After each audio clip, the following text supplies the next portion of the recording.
Zany fiderana no iravoravoko amin'ny Jehova eo anivon'ny fiderana de omena izahiry ny voko eo amin'ny fanatehano andraisaky gery ny fanahy dia makirano masina ka anditany maino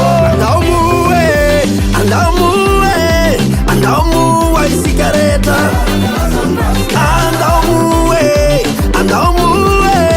andao moa iravoravo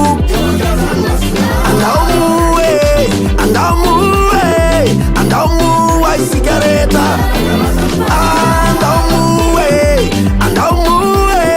andao moa iravoravo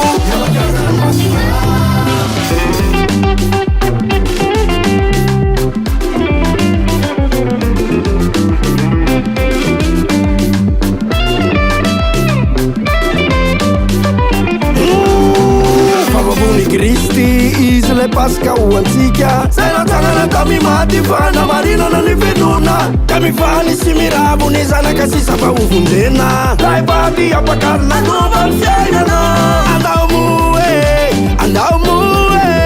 andao moa isika rehetra andao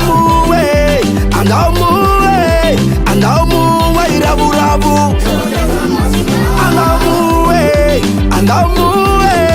andao moa isika rehetra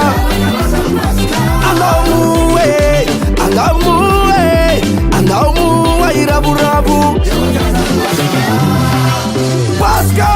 ano fahatsiarovana ny nafatesany Jesosy sy fihinanana ny mofo tsy misy masirasira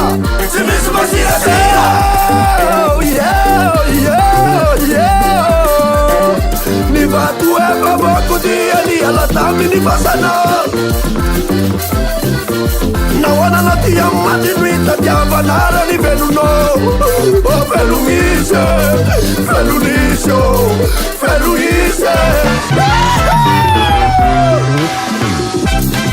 Hallelujah Hosanna Hallelujah Hosanna Hallelujah Hosanna Hallelujah Hosanna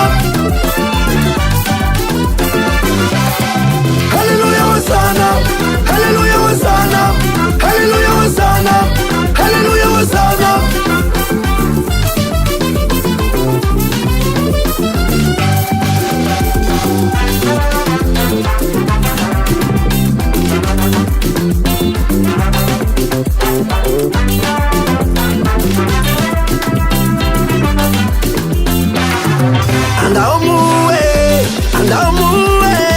andao moa isika rehetra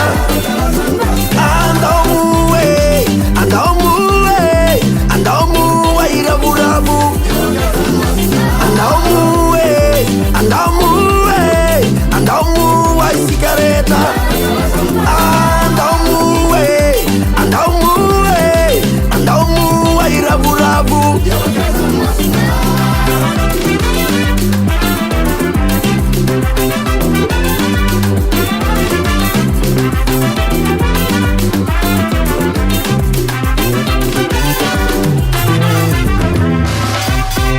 Milano Abroad.